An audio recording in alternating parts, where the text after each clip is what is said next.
Hello, everyone, and welcome back to the English Journey podcast. I'm Tony, your host, and today we're diving into a topic that many of us live with every single day: coffee.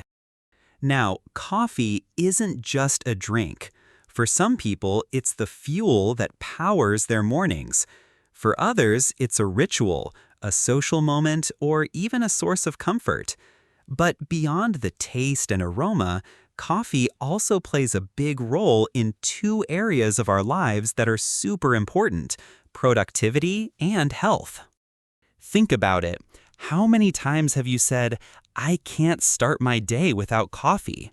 Or maybe you've experienced that late afternoon crash after one too many cups. Coffee gives us energy, but it can also take energy away if we don't use it wisely. So here's the big question. Does coffee really help us work better and stay healthy, or does it sometimes do more harm than good? That's what we're going to explore today. To make this conversation practical and fun, Tom and Emily will share their own experiences with coffee, how it boosts their focus, how it sometimes messes with their sleep, and what balance looks like for them. Along the way, you'll hear useful English expressions, natural conversation, and real-life examples you can connect with. By the end of this episode, you'll not only improve your English listening and speaking, but you'll also gain some insights into how coffee affects your productivity and health. So grab your favorite cup of coffee, or tea if that's your style, and let's join Tom and Emily in today's conversation.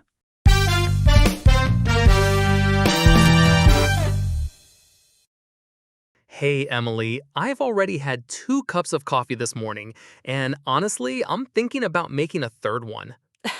Tom, slow down. That's a lot of caffeine for such an early hour. Do you really feel like you need it? Well, I had a late night yesterday finishing up a project. Without coffee, I feel like my brain is moving in slow motion. With coffee, it's like flipping a switch. I feel alert, focused, and ready to tackle my to-do list. I totally understand that. Coffee is almost like a productivity tool for so many people. But do you ever notice the downside? You mean like when I drink too much and end up bouncing in my chair, feeling jittery? Yeah, guilty. Exactly. Or when it messes with your sleep. I used to drink a latte around 5 p.m., thinking it was harmless, and then I'd be staring at the ceiling until midnight. Oh, I've been there. Once I had an espresso shot at 7 p.m. before a movie. The movie ended at 10, but I was still wide awake at 3 a.m. And the next day, I was basically a zombie. That's the tricky part.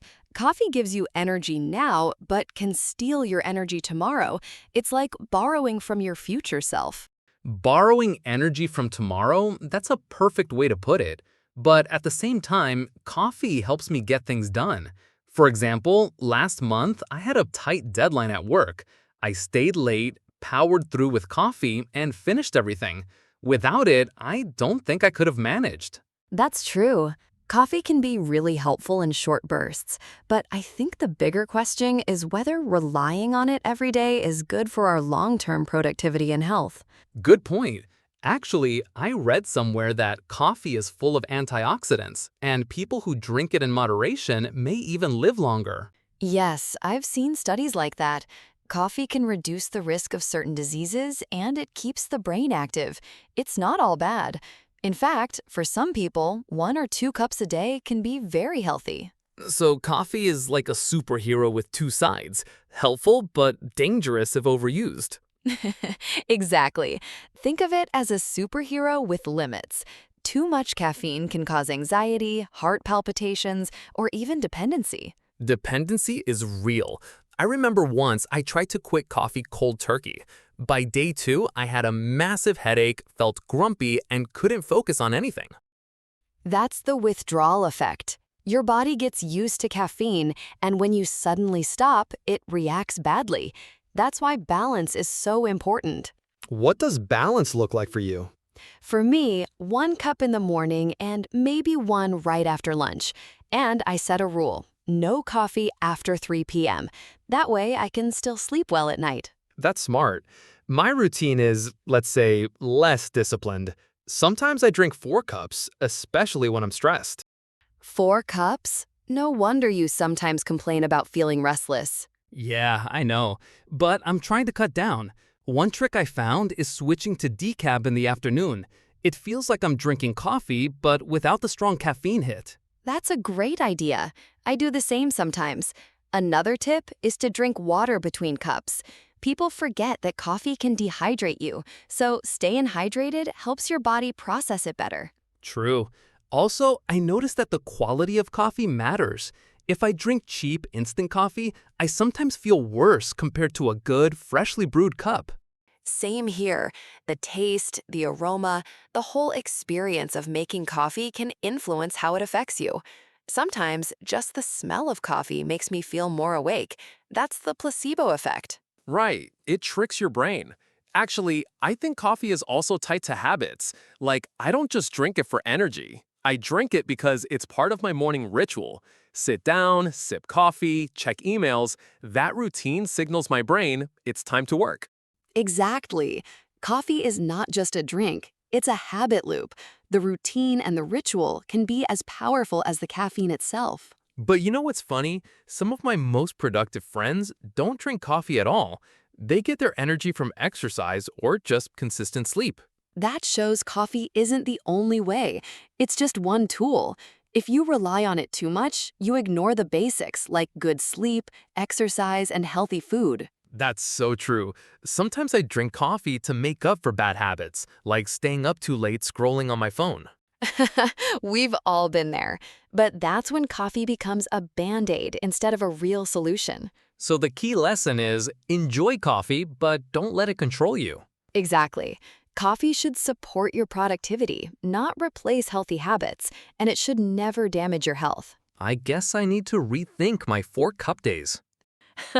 Start small. Cut 1 cup, add more water, maybe get some sunlight, or do a quick walk instead. You'll feel better. Deal. So, coffee is a friend, but only if you respect its limits. Well said. Coffee plus balance equals both productivity and health. Cheers to that. Now, let's grab a cup, but just one more. Just one more, Tom. That was such a relatable conversation, wasn't it? Let's quickly highlight the key lessons. Coffee can boost productivity by improving focus and energy, but too much can harm your health by causing insomnia, anxiety, or dependency. The secret is balance. 1 to 2 cups a day, avoid late-night caffeine, drink water, and listen to your body. Remember, coffee isn't magic. Your overall habits matter more. But when used wisely, coffee can be a powerful friend for both productivity and health. All right, Emily, let's break down some of the useful words we used today. First up, caffeine. That's the stimulant in coffee that makes you feel awake. For example, too much caffeine keeps me up at night. Next is productivity boost. That means an increase in how much work you can get done. For instance, coffee gives me a productivity boost in the morning. Now, let's talk about focus. That means concentrating your attention on one thing. Like this, I need coffee to help me focus on my studies. Another common phrase is energy crash. That's the sudden drop in energy after the caffeine wears off. For example, I had an energy crash after 3 cups of coffee. Here's insomnia. That means difficulty sleeping. For instance, drinking coffee late at night gives me insomnia. Next is anxiety. Coffee can sometimes make people nervous or restless. Like this, high doses of caffeine cause me anxiety. Don't forget antioxidants. These are natural substances that protect your body from damage. For example, coffee contains antioxidants that are good for health. Another important one is dependency, when your body relies too much on coffee. Like this, he developed a dependency on coffee to stay awake. And here's withdrawal. That's the unpleasant symptoms when you suddenly stop drinking coffee. For example, she had headaches during caffeine withdrawal. Good one. Let's add decaf, which is coffee with little or no caffeine. Like this. I switched to decaf after lunch to avoid insomnia. Now, brain alertness, that means how awake and sharp your mind feels. For example, coffee improves my brain alertness during meetings. Another everyday phrase is coffee break. That's a short rest from work to drink coffee. For instance, let's take a coffee break after this meeting. Here's a science term, placebo effect. That means when you feel better just because you believe something works. Like this, the smell of coffee gave me energy. Maybe just a placebo effect. Now, mental clarity. That means clear and sharp thinking. For example, I drink coffee for mental clarity in the morning. Another useful word is jittery. That means shaky or nervous from too much caffeine. For instance, I felt jittery after my third espresso. Here's palpitations. That's when your heart beats too fast or irregularly. Like this. Strong coffee sometimes gives me heart palpitations. We also talked about moderation, which means not too much, not too little. For example, moderation is the secret to healthy coffee drinking. Another one is ritual. That means a repeated practice or routine that feels special. For instance, my morning coffee is part of my daily ritual. Let's not forget habit loop. That's the cycle of routine, reward, and repetition. Like this, my morning coffee is part of my habit loop. Another phrase is energy level, how much energy you feel at a certain moment. For example, coffee helps me maintain my energy level during work. Here's tolerance. That means when your body gets used to caffeine and you need more to feel the same effect. For instance, he built a tolerance and now drinks 4 cups a day. And of course, stimulant. That's something that increases activity in your body or mind. Like this, caffeine is a stimulant that keeps you awake. Don't forget hydration. That means giving your body enough water. For example, it's important to drink water for hydration when you drink coffee. Here's a funny one, cold turkey. That means quitting something suddenly without reducing gradually. Like this, he quit coffee cold turkey and felt awful for a week. And finally, balance. That means keeping things in harmony, not extreme. For example, balance is the key to enjoying coffee without harming your health. Perfect. These are the key words and phrases you can use when talking about coffee, productivity, and health, and also in daily conversations. And that's it for today's episode of the English Journey podcast. We explored how coffee connects to productivity and health, listened to Tom and Emily's stories, and learned 20 new vocabulary words to make your English more natural. Remember, the best way to learn is to practice. Try using these new words to describe your own coffee habits or even share them with a friend. If you enjoyed this episode, don't forget to like, share, and subscribe. Your support helps us keep making fun and useful English lessons every week. Until next time, keep learning, keep practicing, and maybe enjoy a balanced cup of coffee. See you soon.